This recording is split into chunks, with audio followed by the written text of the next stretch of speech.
दोस्तों नमस्कार, मैं हूं शैलेंद्र सिंह और आप देख रहे हैं हमारा YouTube चैनल शब्द शब्द शैलेंद्र सिंह। लोग कहते हैं कि महिलाओं की जब शादी हो जाती है तो उसके बाद उनके कैरियर में एक तरीके का विराम लग जाता है या वो उतनी सक्सेस हासिल नहीं कर पाती जितनी उनको पहले वो कर सकती थी। लेकिन बहुत सारी ऐसी महिलाएं हैं जिन्होंने शादी के बाद न केवल अपने घर परिवार को संभाला है बल्कि बिजनेस संभाला है, समाज सेवा के क्षेत्र में भी काम किया है और अपने जो शौक़ थे उनको भी पूरा किया है।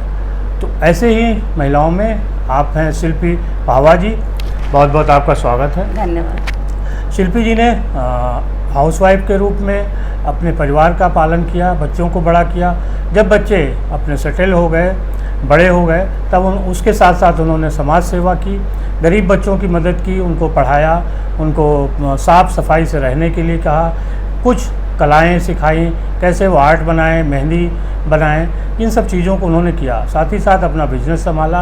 और अभी जब लॉकडाउन था कोरोना के पीरियड में, तो उनका एक इंटरेस्ट था ज्योतिष पे, तो ज्योतिष को पढ़ा और आज वो न्यूमरोलॉजी, ज्योतिष और हस्तरेखा के तौर पे विशेषज्ञ के तौर पे भी काम कर रही हैं। कैसे इस स्टेप बाय स्टेप इन चीज़ों को शिल्पी जी ने आगे बढ़ाया, उन्हीं से जानते हैं। शिल्पी जी, सबसे पहले तो आपकी शादी हो गई, कैसे परिवार को संभाला, फिर अपनी चीज़ों को आगे बढ़ाया? मैं एक सिंगल फैमिली से आई थी, वहाँ पर बस मम्मी पापा, एक भाई और एक मैं जी। और जब यहाँ आई तो यहाँ बहुत बड़ा परिवार था। यहाँ मम्मी पापा, भैया भाभी, बहनें, सब बहुत मतलब एक जॉइंट फैमिली में आ गई थी। धीरे धीरे पहले शुरू में हुई थी दिक्कत, एकदम से सिंगल फैमिली से कोई जॉइंट फैमिली में आता है तो थोड़ा सा प्रॉब्लम होती है। और जॉइंट फैमिली में बहुत अच्छा ये रहता है कि आपको बिल्कुल कोई फ़िक्र करने की ज़रूरत नहीं होती, क्योंकि बड़े होते हैं बहुत कुछ संभालने वाले। तो मैंने बहुत सारी गलतियां भी करी, शुरू में नहीं आता, किसी भी लड़की को नहीं आता, तो मुझे भी नहीं आता था। बहुत सारी गलतियां भी करी, उन गलतियों को सुधारने का मेरे बड़ों ने मुझे बहुत प्रोत्साहन भी दिया, समझदारी भी दी, समझाया भी कि ये गलतियाँ जो हुई हैं उससे परेशान होने की ज़रूरत नहीं है, किस तरीके से इनको रोक सकते हैं, किस तरीके से इनको ठीक कर सकते हैं, आगे वो चीज़ें रिपीट ना हो। तो उन्होंने हमें बहुत समझाया। तो मैं इसके लिए तो अपने घर के बड़ों को ही पूरी तरीके से श्रेय देना चाहूँगी। मेरे अंदर जो चेंजेस आए, मेरे अंदर जो चीज़ें कुछ अच्छी आई, कुछ बुरी आई, बुरी चीज़ें के लिए मैं अपने आप को ही कहती हूँ, पर बड़ों अच्छी चीज़ों के लिए मैं सारा श्रेय अपने बड़ों को देती हूँ। उन्होंने मुझे बहुत संभाला है और बहुत कुछ सिखाया है। तो जो भी मैं आगे अगर बढ़ती गई तो उस सब में वो सपोर्ट करते गए, इसलिए मैं आगे बढ़ पाई। मैं बहुत सारा श्रेय अपने हस्बैंड को देती हूँ, जिन्होंने कभी मुझे पीछे नहीं घसीटा, हमेशा मुझे आगे बढ़ने के लिए प्रोत्साहन किया। कुछ भी अच्छा किया तो उन्होंने मुझे बहुत प्यार किया और बहुत अच्छे से बढ़ाया कि नहीं करो। कई चीज़ों में दिल टूट गया, नहीं यहाँ करके आए, अच्छा नहीं हो रहा है, मैं उतना कर नहीं पा रही हूँ जितना करना चाह रही हूँ। तो उन्होंने हमेशा मुझे प्रोत्साहित किया कि तुम करो, जब अच्छा करोगी, आगे बढ़ोगी तो बहुत कुछ मिलेगा, आगे बढ़ती जाओगी, अपने मन का करती जाओगी तो लोगों को खुशी भी मिलेगी और मुझे रास्ते भी मिलेंगे और रास्ते मिलते गए। आपने अपना NGO किस नाम से शुरू किया था और कितने साल पहले? मैंने 5 साल पहले अंदाज़े लखनऊ नाम से एक NGO फॉर्म किया है, जिसकी मैं फाउंडर डायरेक्टर हूँ। और उस NGO के थ्रू हम लोग बच्चों के पे वर्क करते हैं, चाहे वो अनाथ हों, चाहे वो गरीब उसको बिलोंग करते हों, गरीब जो है सोसाइटी को बिलोंग करते हों, अंडर प्रिविलेज जो होते हैं वो, चाहे अनाथ हों, चाहे मतलब जो भी स्पेशल किड्स भी होते हैं, हम उस पर भी वर्क करते हैं। तो जब उन बच्चों को कोई चीज़ की ज़रूरत होती है तो हम उन बच्चों तक वो चीज़ें पहुंचाते हैं। शुरू में हमने इस तरीके का एक शो भी किया था, स्पेशल किड्स का एक टैलेंट शो किया था। अच्छा। जो बहुत अच्छा हुआ था। जो लोग भी सिर्फ ये सोच के आए थे चलो एक राउंड लगाएंगे, लेकिन जब वो वहाँ आके बैठे तो वहाँ से उठ नहीं पाए। उन बच्चों के अंदर इतनी प्रतिभा है कि अगर वो खड़े होकर वाकई में सामने वो शो करने लगते हैं, कुछ आपको दिखाने या प्रेजेंट करने लगते हैं, तो आप मंत्रमुग्ध हो जाते हैं। फिर इसके साथ साथ आपने अपना बिजनेस भी आप संभालती हैं, अपना हस्बैंड का भी मदद करती हैं। क्या बिजनेस है और कैसे उसको आगे बढ़ाना चाहती हैं? मेरे हस्बैंड का टायर और ट्यूब्स का बिज़नेस है, जो कि कमर्शियल मोटर्स जो होते हैं, कमर्शियल व्हीकल्स जो होते हैं, उसके टायर्स और ट्यूब्स के मैं डील करते हैं। तो अभी थोड़े टाइम पहले ही, 6 महीने 7 महीने पहले ही मैंने अपने हस्बैंड का बिज़नेस ज्वाइन कर लिया है। बच्चे बड़े हो गए हैं, दोनों बच्चे मेरे बॉम्बे में पढ़ रहे हैं। तो अब मैं फ्री हो गई, तो मैंने कहा मेरा इंटरेस्ट भी रहता है कि मैं बिज़नेस करूं, तो मैंने अपने हस्बैंड का ही बिज़नेस ज्वाइन किया और उसी बिज़नेस को आगे बढ़ा रहे हैं हम दोनों हस्बैंड वाइफ मिलकर। बड़ा इंटरेस्टिंग था कि कोरोना पीरियड में जहाँ लोग बहुत सारी चीज़ें कर रहे थे, आपने कुछ ऐसा किया जो आपको पसंद था। ज्योतिष आपको पहले से पसंद थी? हाँ, मुझे बहुत इंटरेस्ट था। जब भी कोई पंडित या कोई ऐसा कोई ज्ञानी मिल गया तो हर किसी के आगे होती है ना आदत हाथ दिखाने की, तो हम भी हर जगह बैठ जाते थे, हाथ देख दीजिए, हमारे बारे में आगे बताइए क्या होगा। तो एक क्यूरियोसिटी रहती थी। तो फिर मुझे एक रास्ता मिला कि मैं खुद सीखने की कोशिश कर लेती हूँ। तो मैंने बहुत सारी चीज़ें सीखी शुरू से, आज नहीं 6-7 साल से थोड़ी थोड़ी चीज़ें करके सीख रही थी। लेकिन पर्टिकुलर कोर्सेज, हाँ मैं कह सकती हूँ उसको प्रोफेशनली जो कोर्सेज किए वो मैंने कोरोना पीरियड में कर लिए। अच्छा। कि मैंने उन कोर्सेज को ऑनलाइन किए हैं और फिर धीरे धीरे करके उनकी बहुत स्टडी करी और उसके बारे में काफ़ी कुछ जान गई। आज की तारीख में एक न्यूमरोलॉजिस्ट हूँ, अच्छे से बता लेती हूँ किसी को, और अगर किसी को कोई तकलीफ़ होती है, किसी को कोई परेशानी होती है तो उसका हल दे लेती हूँ। तो न्यूमरोलॉजी में कैसे काम होता है? न्यूमरोलॉजी में नंबर्स के थ्रू होता है। जैसे आपकी डेट ऑफ बर्थ हमें चाहिए होती है, आपकी पूरी डेट ऑफ बर्थ के थ्रू हम आपके बारे में बहुत कुछ बता सकते हैं कि आपकी लाइफ कैसी है, आपकी लाइफ में क्या होने वाला है, क्या चीज़ कर रहे हैं और क्या हो सकता है। ये न्यूमरोलॉजी बेस्ट होती है अगर आप बच्चों के लिए कर लें।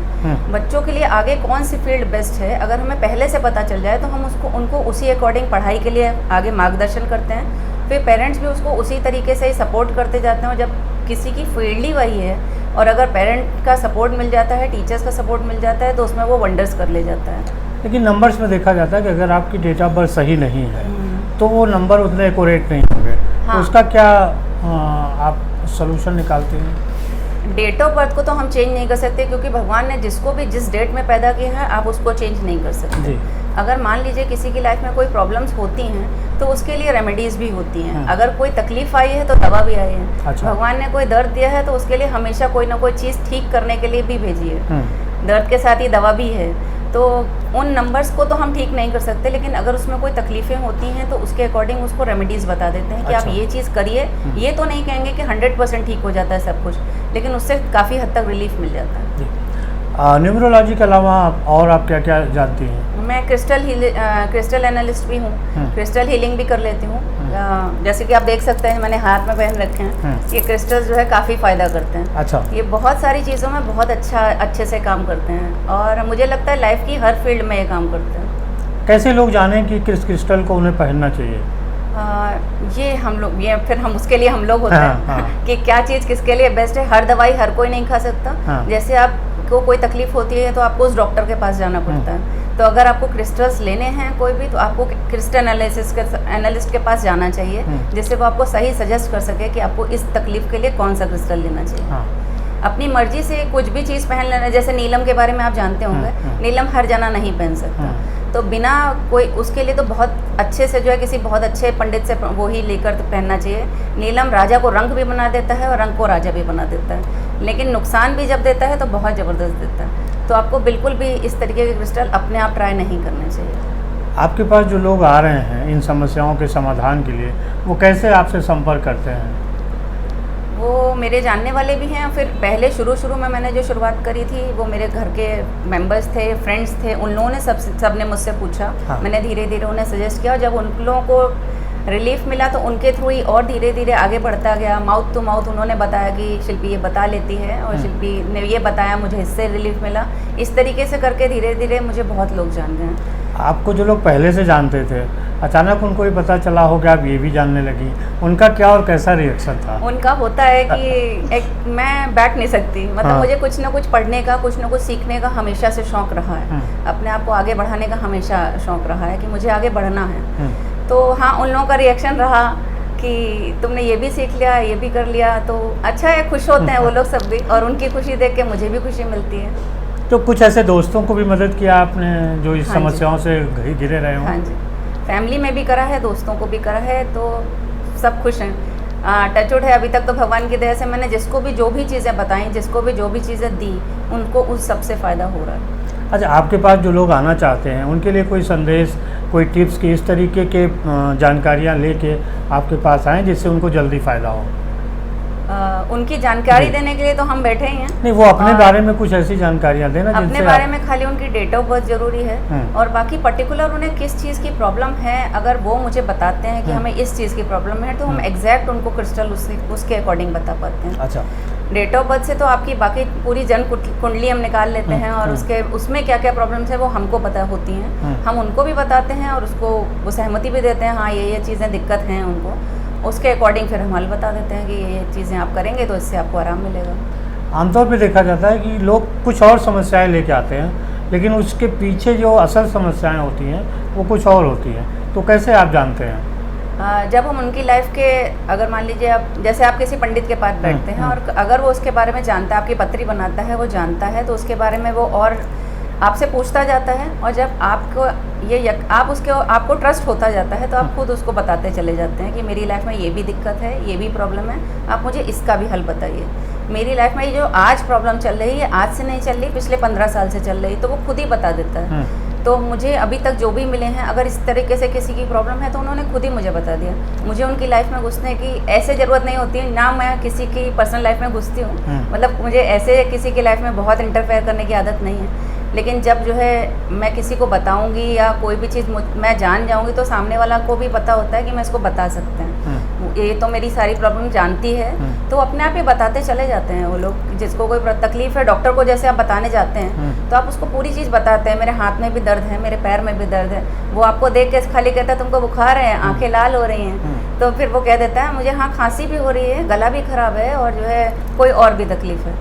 तो डॉक्टर अपने आप जान जाता है, फिर उसके अकॉर्डिंग आपको दवाई दे देता है। यही काम हमारा भी है। ये आपके पास जो समस्याएं लेके आता है वो पूरी आपने गोपनीय रखती हैं? हाँ जी। किसी भी एक क्लाइंट की बात किसी दूसरे क्लाइंट से ना करना, ये हर जो है, जो कोई भी अगर इस तरीके की साइंसेस में ये रूल ही कह लीजिए कि अगर हम एक की तकलीफ दूसरे को कहेंगे, हम उसका परिहास नहीं उड़ाना चाहते हैं, हम कोई मजाक नहीं बना रहे हैं किसी का भी। तो आप किसी की भी एक प्रॉब्लम को दूसरे से डिस्कस करने का मतलब यही होता है, किसी की पर्सनल लाइफ को आप किसी दूसरे के सामने खोल रहे हैं, तो हम लोग वो नहीं करते। चलते चलते कुछ और आप दर्शकों से बताना चाहते हैं? चलते चलते तो मैं यही कहूँगी कि अगर आप सबका भला करेंगे तो आपका भला अपने आप हो जाता है। मैं इसी में बिलीव करती हूँ, और मैं चाहती भी हूँ कि जैसे मैंने NGO किया या जो भी चीज़ें, आज भी मैं इस फील्ड में भी हूँ, तो मैं यही कहूँगी कि दूसरे की तकलीफ़ को दूर करने के लिए मैं इस फील्ड में हूँ। तो मैं दुआओं की हमेशा से हो रही हूँ।